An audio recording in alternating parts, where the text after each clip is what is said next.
particulièrement aimé de Jean-Paul II.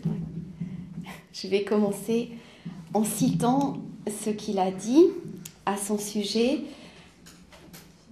lors de la canonisation. C'était un grand jour, le 11 octobre 1998, donc sur la place Saint-Pierre. Voici ce que disait Jean-Paul II dans son homélie. Pendant longtemps, elle vécut l'expérience de la recherche. Son esprit ne se lassa pas de chercher et son cœur d'espérer. Elle parcourut le chemin difficile de la philosophie avec une ardeur passionnée et à la fin, elle fut récompensée. Elle conquit la vérité, ou plutôt, elle en fut conquise. Alors nous allons essayer de retracer tout simplement, ce ne sera pas compliqué, les grandes étapes de cette longue conquête.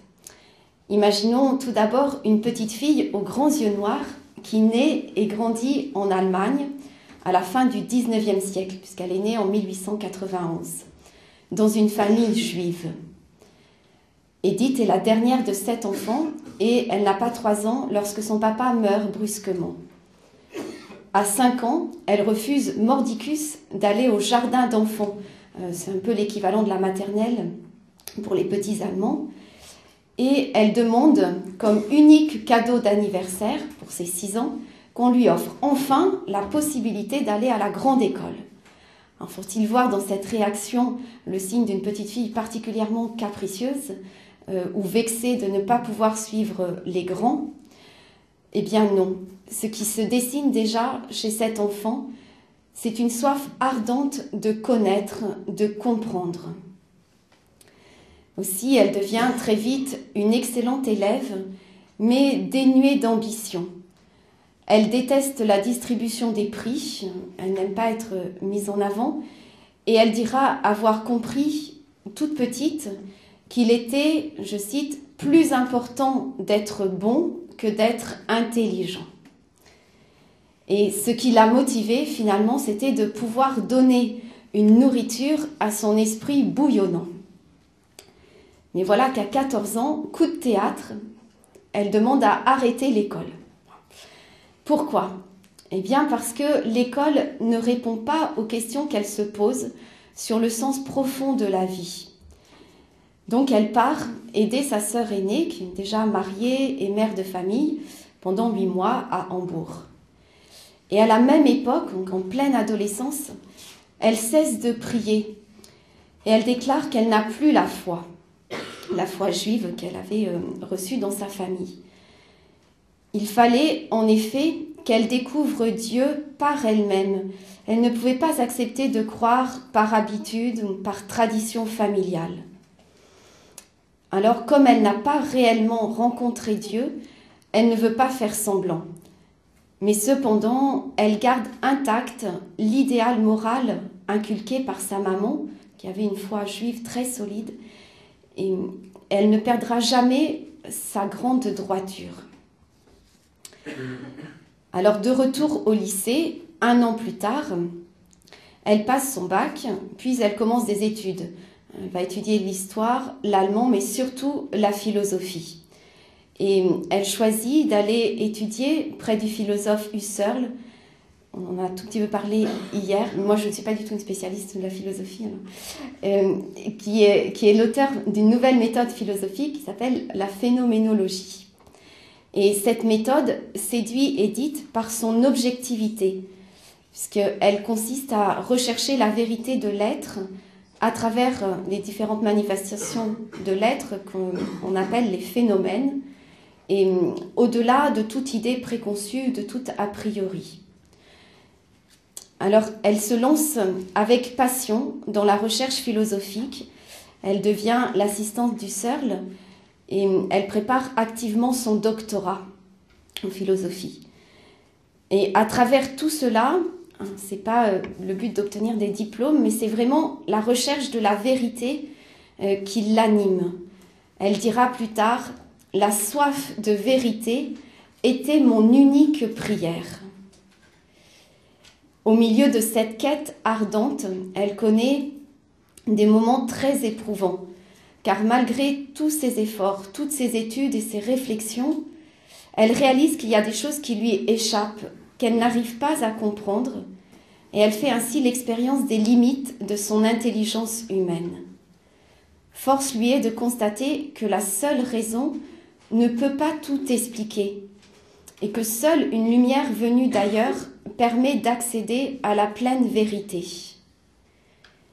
Mais cette lumière ne l'a pas encore touchée, et il lui arrive même parfois, en plein désarroi, et c'est là où on rejoint ce que disait frère Augustin à propos de saint Augustin, il lui arrive de souhaiter une mort accidentelle en traversant la rue par exemple, ou en faisant une excursion en montagne, tellement son cœur et son esprit à ce moment-là sont douloureusement insatisfaits et tourmentés. Elle a l'impression de se heurter vraiment à un mur, et Dieu va à ce moment-là agir par petites touches pour la conduire jusqu'à lui. Et cela de différentes manières, à travers des lectures, à travers aussi des rencontres, et notamment celle d'une simple femme dans la cathédrale de Francfort, où Edith était entrée simplement par intérêt culturel. Et cette femme a laissé pressentir à Edith quelque chose de la présence réelle de Jésus dans l'Eucharistie, à la manière dont elle l'a prié devant le tabernacle au retour du marché avec son sac à provisions, et elle a pressenti qu'il y avait un contact qui s'établissait entre cette simple femme et le Seigneur qui était là, et cela l'avait beaucoup touchée, interpellée. Et puis une autre rencontre qui va être encore plus déterminante, c'est celle de son amie Anna Reinhardt, dont le mari Adolphe Reinhardt était aussi un compagnon du Searle, un phénoménologue, et il est mort en 1917 sur le front. Et Edith était très angoissée à la perspective de retrouver sa jeune veuve Anna. Elle ne savait pas bien comment elle allait pouvoir l'aborder et la réconforter. Et en fait, c'est elle, Anna, qui venait de se convertir, devenue protestante avec son mari Adolphe avant qu'il ne meure. C'est elle qui va donner à Edith une bouleversante leçon d'espérance chrétienne. Elle dira plus tard « Ce fut ma première rencontre avec la croix, avec cette force divine qu'elle confère à ceux qui la portent. » Pour la première fois, l'Église, née de la passion du Christ et victorieuse de la mort, m'apparut visiblement. Au moment même, mon incrédulité céda. Le judaïsme pâlit à mes yeux, tandis que la lumière du Christ se levait en mon cœur. La lumière du Christ saisie dans le mystère de la croix. Mais il faudra attendre encore un petit peu pour l'illumination finale, même si déjà elle dit que son incrédulité céda. Il fallait encore que vraiment sa raison humaine se laisse totalement vaincre et qu'elle accepte de dépendre complètement de Dieu, de se soumettre à Dieu. Et cela demande toujours cette humilité intellectuelle dont on parlait aussi à propos de saint Augustin. Alors c'est seulement durant l'été 1921 que la Providence va mettre dans les mains d'Édith la vie de sainte Thérèse d'Avila. Elle lit ce livre, c'est son autobiographie, elle la lit d'une seule traite, toute la nuit, complètement prise, passionnée par ce qu'elle lit. Et lorsqu'elle referme le livre, le jour se lève à l'extérieur, mais il se lève aussi dans son cœur, parce qu'elle s'écrit « Là est la vérité ». Et à travers l'expérience intérieure de sainte Thérèse, c'est-à-dire celle d'une vraie vie en Dieu, eh bien Édith comprend que la vérité qu'elle a tant cherchée, c'est quelqu'un, c'est une personne, et que cette personne est amour. Et à ce moment-là, sans aucune hésitation, elle se donne totalement à Jésus. Elle reçoit le baptême quelques mois plus tard, le 1er janvier 1922, et elle désire entrer au Carmel. Mais ce désir, elle ne pourra le réaliser qu'en 1933. En attendant, elle va mettre à profit ses années de vie dans le monde pour rendre témoignage à cette vérité découverte en la personne de Jésus. Et ceci à travers la recherche philosophique. En particulier, elle traduit et elle commente saint Thomas, notamment le traité De Veritate. Mais elle donne aussi des conférences dans différentes villes d'Allemagne et d'Europe. Et elle exerce aussi l'enseignement. Bref, à travers tout cela, ce qu'elle cherche, comme elle le dira elle-même, c'est de pouvoir donner sa petite, je cite, sa petite et simple vérité, comment l'on peut commencer à vivre en tenant la main du Seigneur. C'est ça, la vérité qu'elle veut transmettre, comment commencer à vivre en tenant la main du Seigneur. Et pour lui, pour le Seigneur, le moment venu, elle renonce à tout, aussi bien à ses succès intellectuels qu'à l'affection des siens, puisque sa famille, et surtout sa vieille maman, juive fidèle, est terriblement blessée par sa conversion et son départ au Carmel. C'était très douloureux. Mais pour Édith, il n'y a pas de demi-mesure. Si Jésus est la vérité qu'elle a si longtemps cherchée, elle ne peut plus vivre que pour lui, et donc consumer sa vie dans le silence et la prière pour obtenir à d'autres les mêmes grâces de lumière. Et en même temps, ses supérieurs lui permettront de continuer à écrire et de continuer une certaine recherche philosophique. Donc ce ne sera pas uniquement par le silence et la prière qu'elle pourra obtenir aux autres des grâces de lumière.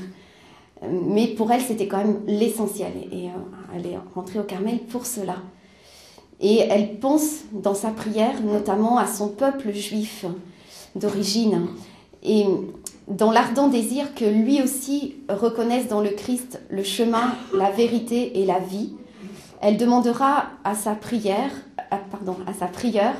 en 1939, la possibilité de pouvoir, comme elle le dira, s'offrir en holocauste au cœur de Jésus, en souhaitant que sa vie et sa mort permettent à Jésus d'être accueilli par le sien.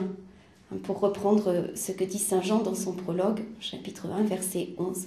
Permettre à Jésus d'être accueilli par les siens, par son peuple.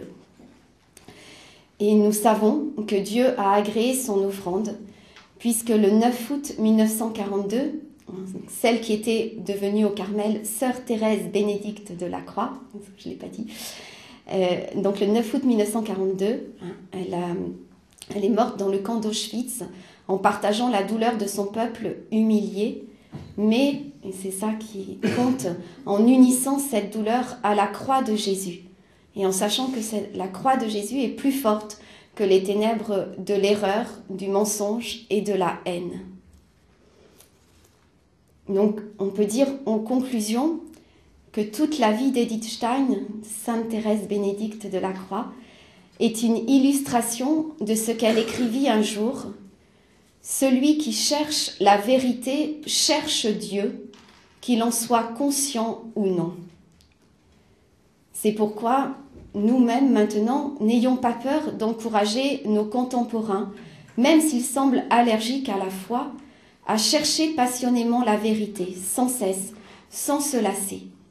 Et en même temps, confions-les à Sainte Édith, confions-nous tous à elle, en repensant à ce que disait Jean-Paul II le jour de sa canonisation, autre passage de l'homélie, que la nouvelle sainte soit pour vous un exemple de vie spirituelle et intellectuelle, qu'elle vous aide à chercher Dieu en vous et à vous chercher en Dieu, pour trouver celui qui est la vérité et la source du bonheur éternel.